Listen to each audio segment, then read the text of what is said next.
মৈৰামাৰা গাঁৱত চৰকাৰী বিভিন্ন আঁচনিৰ ওপৰত সজাগতা সম্পন্ন।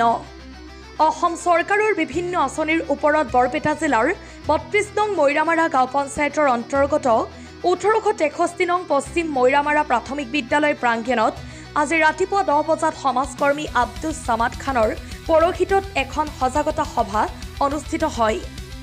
সভাখনত উদ্দেশ্য ব্যাখ্যা কৰে ৱাৰ্ডখনৰ সদস্য মানিক খানে। উক্ত সভাত মৈৰামাৰা গাঁও পঞ্চায়তৰ সভাপতি ছফিউৰ ৰহমান উপস্থিত থাকি চৰকাৰৰ বিভিন্ন আঁচনি বিশেষকৈ অৰুণোদয় আঁচনি, বৃদ্ধ পেঞ্চন, প্ৰধানমন্ত্ৰী আৱাস যোজনা আদি আঁচনিৰ ওপৰত আলোকপাত কৰি বহলাই বক্তব্য আগবঢ়ায়।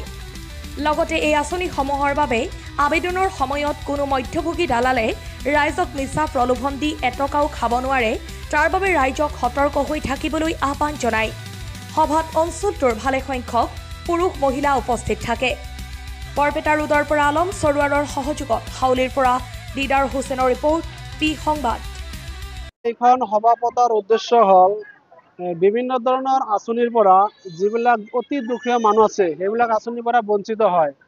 অৰুণোদয় আঁচনি, বৃদ্ধ পেঞ্চন এইবিলাক আঁচনিৰ পৰা দেখা যায় কি যিবিলাক অলপ আৰ্থিকভাৱে সবল বা আপোনাৰ এই অফিচাৰলৈ যাব পাৰে বা কাৰোবাত কিবা স্বাৰ্থত কাম কৰাব পাৰে সেইবিলাকৰ মানুহৰ কাম হয়। যিবিলাক অতি দুখীয়া মানুহৰ সেইবিলাকৰ মানুহৰ অৰুণোদয় আঁচনি বা বৃদ্ধ পেঞ্চন এইবিলাকৰ পৰা বঞ্চিত হয়। আজি আমি সভাখন এইকাৰণে এখন সজাগতা সভা পাতিছোঁ যাতে আমি যিজন মানুহ মানে প্ৰাপ্য দুখীয়া সেইসকলক মানুহক যাতে আমি আঁচনিবিলাক দিব পাৰোঁ, এইখিনি উদ্দেশ্য লৈ আজি আমি সভাখিনি আহ্বান কৰিছিলোঁ। গাঁও পঞ্চায়তৰ অন্তৰ্গত মৈৰামাৰা গাঁৱত এইটো কিমান নম্বৰ? 4 নম্বৰ খণ্ডত LP স্কুলত এখন সজাগতা সভা হয়। আৰু সেই সভাত এই ৱাৰ্ডৰ সদস্য মানিক খান চাহাবে মোক আমন্ত্ৰণ কৰি আনিছিলে আৰু এই অঞ্চলৰ ৰাইজেও বহুতে মোক কৈছিলে যে আমি বুজি নাপাওঁ, আমাক বুজোৱাৰ কাৰণে এদিন আপুনি সময় দিয়ক। সেই উদ্দেশ্যে ইয়াত আহিছোঁ।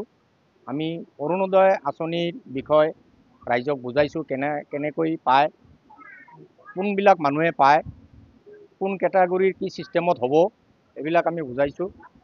আৰু আপোনাৰ বৃদ্ধা পেঞ্চন, বিধৱা পেঞ্চন কিদৰে পাব, কি ডকুমেণ্টছ লাগিব এই বিষয়ে আমি ৰাইজক অৱগত কৰাইছোঁ। আৰু সমাজৰ বিভিন্ন উন্নয়নমূলক কাম কেনেদৰে হয়, কি প্ৰচেছত গ'লে হ'ব, ৰাইজৰ কি সহযোগ লাগিব এইখিনি গোটেই বিতং ইয়াত আলোচনা হৈছে। আৰু সমাজত কিছু দুষ্টচক্ৰ আছে, তেওঁলোকে দুখীয়া, দৰিদ্ৰ, নিচলা, অশিক্ষিত মানুহক ভুল বুজনি দি তেওঁলোকৰ মুনাফা আদায় কৰে। সেইবোৰ চক্কৰত যাতে নপৰে সেই বিষয়ে ৰাইজক আমি অৱগত কৰাইছোঁ, আমি সাৱধান কৰি দিছোঁ। তেওঁলোকে এইবোৰ চক্কৰত যদি পৰি থাকে সুবিধাৰ পৰা বঞ্চিত হ'ব। যিসকল বাদ পৰি আছে তেওঁলোকে যাতে পায় তাৰ কাৰণে আমি চৰকাৰক দৃষ্টিগোচৰ কৰিম। লিখিতভাৱে বিভাগীয় কৰ্তৃপক্ষক আমি আবেদন জনাম যে অমুক ৱাৰ্ডৰ আমাৰ এই মৈৰামাৰা গাঁও পঞ্চায়তৰ এইখিনি বেনিফিচিয়াৰী পাব লগা মানুহ বাদ পৰি আছে, তেওঁলোকক দিলে আমি নথৈ আনন্দিত হ'ম বুলি আমি চৰকাৰক দাবী জনাম। এইখিনিয়ে আজিৰ সভাৰ মানে